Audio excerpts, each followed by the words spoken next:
किसानों के जितने जबरदस्त विरोध का सामना हरियाणा के उप मुख्यमंत्री दुष्यंत चौटाला को करना पड़ रहा है, इतना किसी और नेता को नहीं।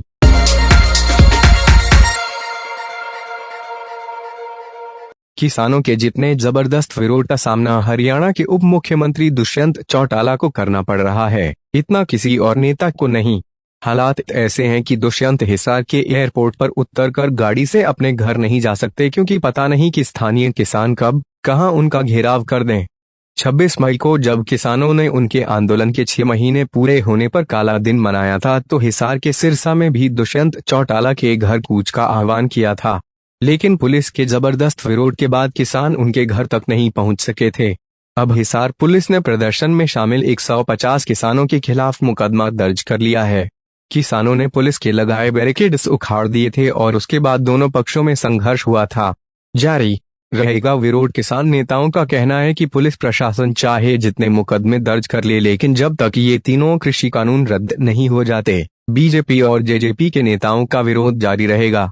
किसान नेताओं का कहना है कि 26 मई का उनका सिरसा वाला प्रदर्शन शांतिपूर्ण था और वे दुष्यंत चौटाला के घर के पास पुतला जलाना चाहते थे, लेकिन पुलिस ने रास्ते में बैरिकेड्स लगा दिए थे और आगे बढ़ने के लिए ही किसानों ने बैरिकेड्स को हटाया था।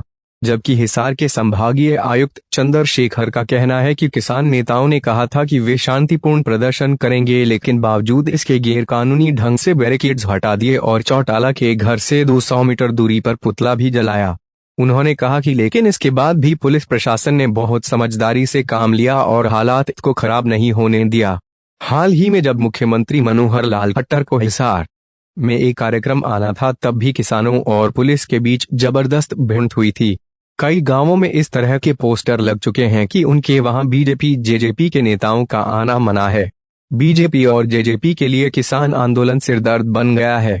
हालांकि अभी राज्य में विधानसभा चुनाव काफी दूर है, लेकिन जिस तरह बीजेपी और जेजेपी के नेताओं का गांवों में विरोध हो रहा है, सरकार के साथ ही पार्टी संगठन के लोगों के लिए भी इससे निपटना मुश्किल हो गया है। निशाने पर हैं दुष्यंत, खासकर दुष्यंत चौटाला इस आंदोलन के शुरू होने के बाद से ही किसानों और युवाओं के निशाने पर हैं। किसानों और युवाओं का कहना है कि दुष्यंत ने बीजेपी के विरोध और किसानों की हिमायत करने के वादे के कारण पहले ही चुनाव में बड़ी सफलता हासिल की थी, लेकिन अब वे कुर्सी मोह के कारण किसानों का साथ नहीं देना चाहते। कई नेताओं का इस्तीफा, दोनों दलों के कई नेता इस्तीफा दे चुके हैं।